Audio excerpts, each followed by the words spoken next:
Sunday, September 28th, 2025, morning with the kids, went to church. Today was my baptism, and I want to write more about that, and I will later on. At the church, we came home, ran a couple grocery trips, did some laundry, headed to the Big E. It was a relaxing day. We already did everything we wanted to do on the prior trips. Today was about family, meeting the uncles, aunts, and cousins and grandparents, and had a great time. The real downturn came when my stepmother reminded me that it's been like this for a million years. There's nothing I can do about any of it, pointing out how my dad was been in support groups for men and had multiple professionals on his side and still couldn't get us away from our mother. I don't need to be reminded. I'm not in the same camp though. What my dad did was self-preservation. He taught us nothing.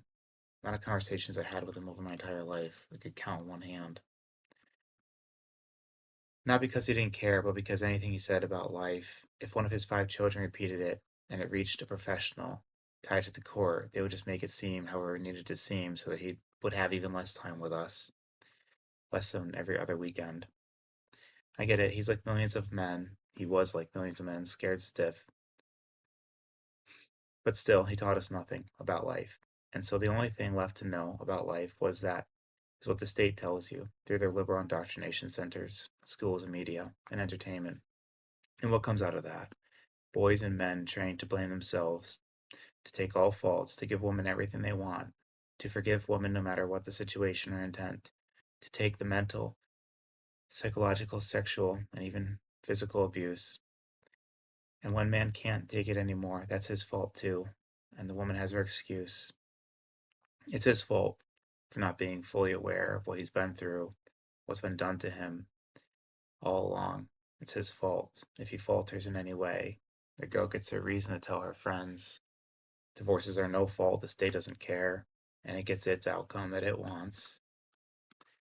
Even if the man never falters into addiction or infidelity or any number of other things, the state still finds a way to put him at fault, puts the children with the mother, to perpetuate its cycle. But the truth is, they're wrong. They're all wrong. Society is wrong. 99.99% of them, anyway. Marriages are not made to be broken. And no matter how many mouths and minds say otherwise, God says so. The real truth is that men and women need to figure it out themselves, not hand their family over to a collective of conflicted confiscators. Even if the woman has done all the wrongs, as this mom truly has, it isn't entirely her fault. It is the snake whispering to take the apple, and the dumb man who didn't tell her to put it back. In the biblical story, Adam heard God. In real life today, God's words aren't heard. Women don't bring children to God, and the state teaches God isn't real.